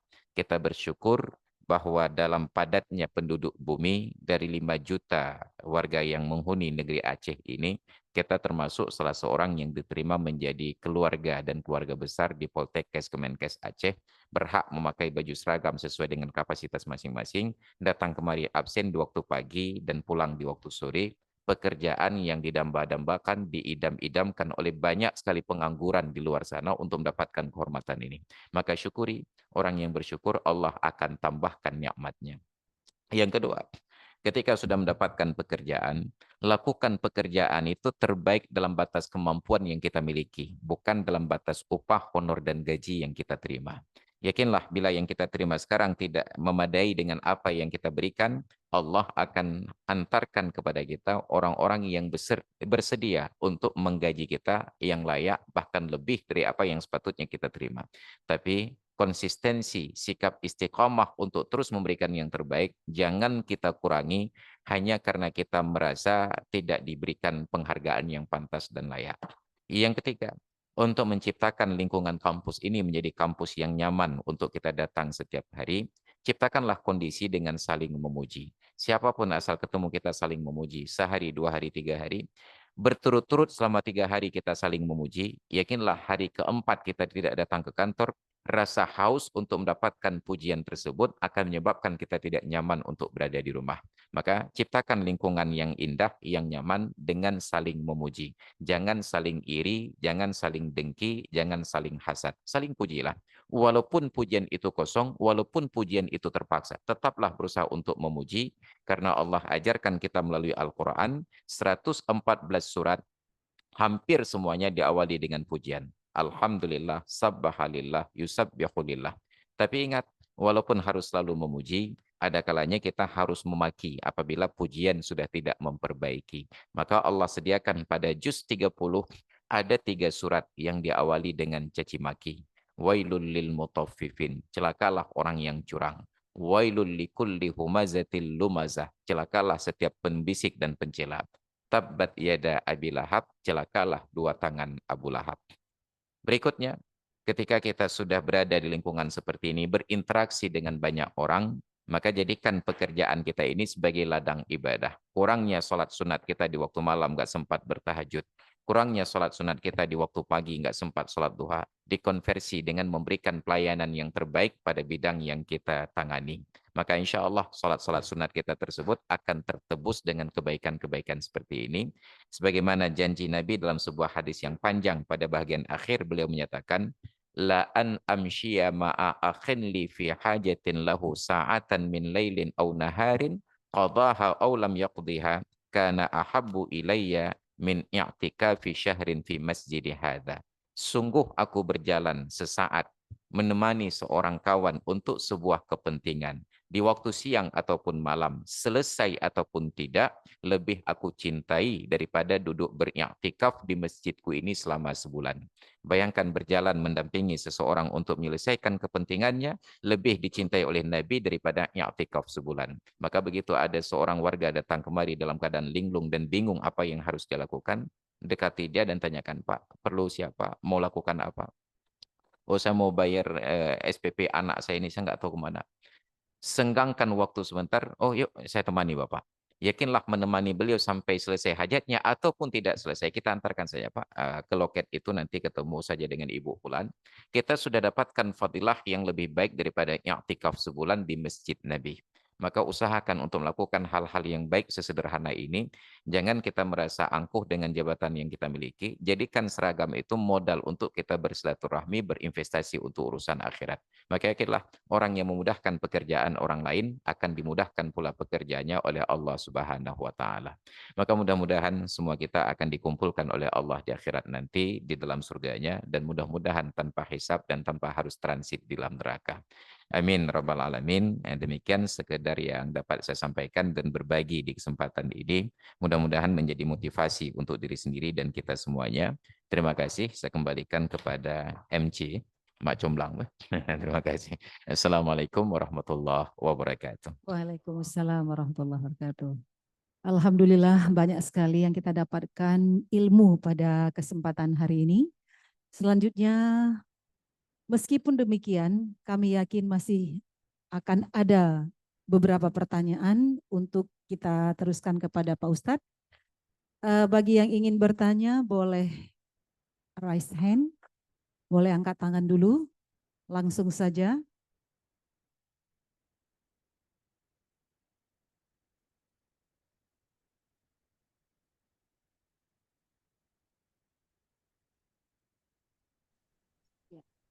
Ya, ada yang langsung ingin bertanya dengan Pak Ustadz?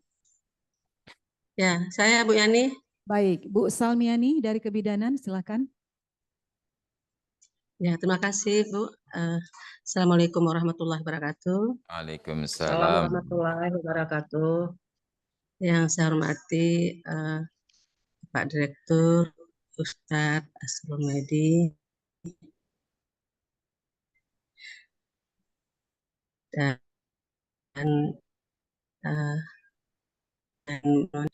tadi Ustadz ada menyampaikan bahwa sebaiknya kita saling memberikan pujian. Tapi saya pernah mendengar bahwa pujian itu hanya layak kita sampaikan kepada Allah. Ketika kita menyampaikan pujian kepada makhluk atau kepada orang, bisa membuat orang itu menjadi takabur. Nah, bagaimana ini Ustadz? Mohon penjelasan. Terima kasih. Wassalamualaikum warahmatullahi wabarakatuh. Waalaikumsalam warahmatullahi wabarakatuh. Baik, terima kasih. Langsung aja Ustadz. Ya. Ya. Semua pujian memang akan kembali kepada Allah. Makanya ketika kita berucap Alhamdulillah, para ulama memberikan penafsiran. Segala puji milik Allah. Apa segala puji? Ada 4 model pujian. Yang pertama, pujian dari Allah untuk dirinya. Yang kedua, pujian Allah kepada makhluknya. Yang ketiga, pujian makhluk kepada Allah. Dan yang ketiga, pujian makhluk kepada makhluk. Maka saat kita bertemu kawan, kita memuji kawan, itu sebenarnya juga sedang memuji Allah Ta'ala. Satu. Yang kedua, ada pujian, kemudian ada namanya menjilat. Tamalluk dalam bahasa Arab. Saya sering dalam nada bergurau menyampaikan ke kawan-kawan, apa bedanya pujian dengan menjilat? Saya jawab, persamaannya sama-sama pekerjaan mulut dan lidah. Perbedaannya, kalau memuji, lidahnya di dalam, kalau menjilat, lidahnya keluar. Biasanya begitu ya. Tapi makna memuji adalah menyampaikan apresiasi yang patut. Dia melakukan sesuatu yang patut, kita puji. Tadi kan ada pegawai yang telat, kita puji juga. Bagi orang yang memahami, dia akan sadar bahwa itu sebenarnya dia sedang diharapkan untuk memenuhi estimasi dari pujian tersebut. Maka yang salah di dalam agama disebut tamalluk, menjilat. Melakukan pujian bukan ingin menggembirakan orang tersebut, tetapi ingin mendapatkan manfaat untuk diri kita. Kita mendekati pimpinan, memuji-puji pimpinan selalu, walaupun salah tetap kita puji, hanya agar kita mendapatkan kedudukan, mendapatkan perhatian. Itu namanya menjilat, atau dalam bahasa Arab disebut dengan at-tamalluk. Kemudian ada pujian yang merusak, atau pujian yang terlalu berlebih-lebihan. Maka ada ungkapan Sayyidina Ali, bila ada orang memuji saya di depan saya akan lempari pasir di mukanya. Kenapa? Itu dipersepsikan oleh para ulama sebagai pujian yang sudah merusak kompetensi. Orang tidak menyadari lagi tentang kesalahannya, dia selalu merasa jumawah, merasa benar.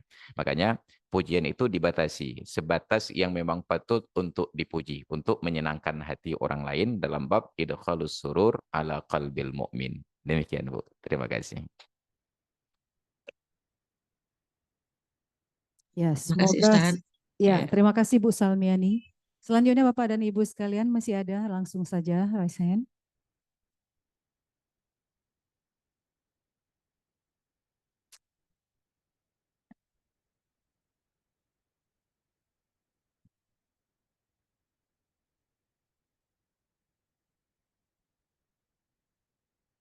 Ya, baik Bapak dan Ibu atau anak-anak. Oh, ada satu orang tuh siapa?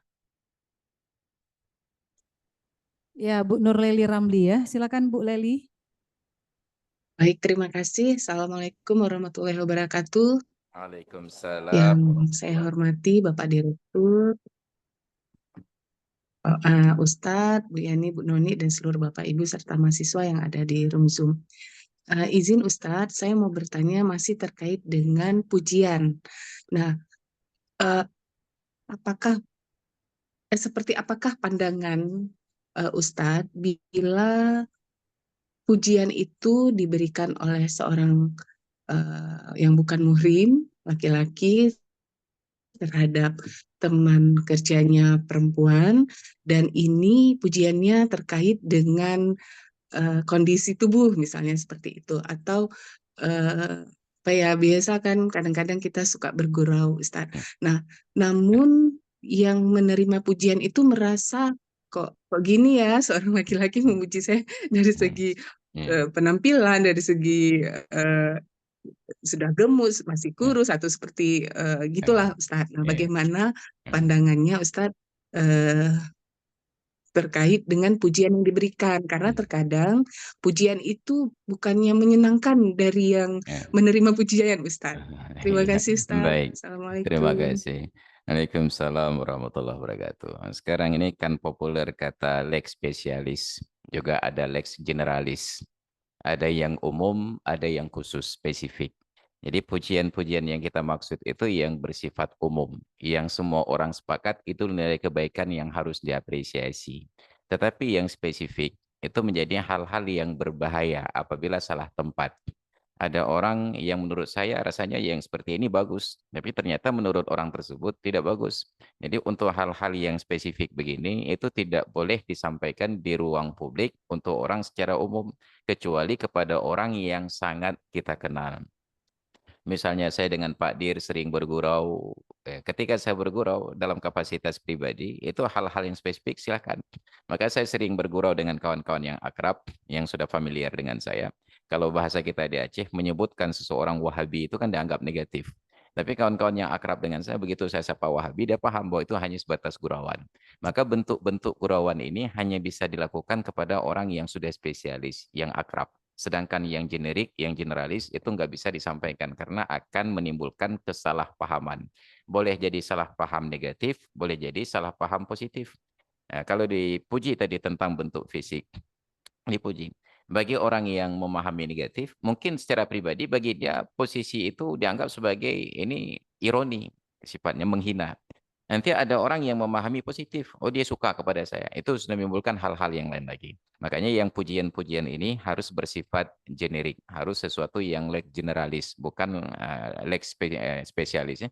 Jadi kalau spesifik itu bisa menimbulkan persepsi yang berbeda-beda. Demikian Bu, terima kasih.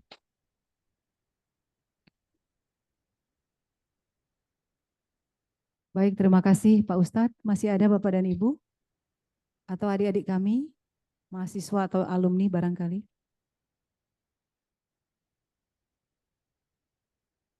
Oke. Baiklah Bapak dan Ibu sekalian, jika memang pertanyaan sudah tidak ada, karena memang tadi Pak Ustadz sudah menjelaskan dengan panjang lebar, sudah sangat jelas kepada kita sekalian, bagaimana hubungan antara rutinitas ibadah dan surga tadi sudah dijelaskan secara terinci. Mudah-mudahan ini akan memotivasi kinerja kita sekalian dengan mengharapkan ridho dan kasih sayang Allah kepada kita dalam menggapai kecintaan Allah untuk hambanya. Dan kita berharap hal yang demikianlah seharusnya kita dapatkan. Terima kasih atas kebersamaan kita pada hari ini. Mudah-mudahan akan semakin banyak lagi peserta Zoom yang akan hadir. Hari ini yang tertinggi dari farmasi nih Bu Noni. Mahasiswanya banyak sekali yang ikut. Biasanya itu dari Melabuh ya. Tapi hari ini dari farmasi banyak sekali yang ikut. Jumlah peserta hari ini luar biasa, 272 orang. Mudah-mudahan untuk bulan depan insya Allah Bapak dan Ibu Kajur Kaprodi bisa mengajak mahasiswa untuk mendengarkan sebagai syiar dan tambahan ilmu agama untuk anak-anak kita sekalian. Mohon maaf atas segala kekurangan, terima kasih atas segala perhatian. Insya Allah jumpa lagi pada bulan depan. Kami tutup, terima kasih Pak Ustadz sudah berkenan hadir. Pak Direktur, terima kasih Bu Noni, Pak Tama, dan Pak Nasrullah yang selalu siap dalam tim kita, apel dan tausiah pagi. Terima kasih kembali kepada semua, sampai jumpa bulan depan, insya Allah. Assalamualaikum warahmatullahi wabarakatuh.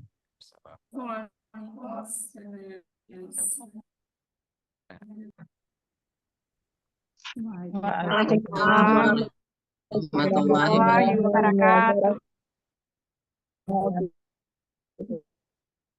warahmatullahi wabarakatuh.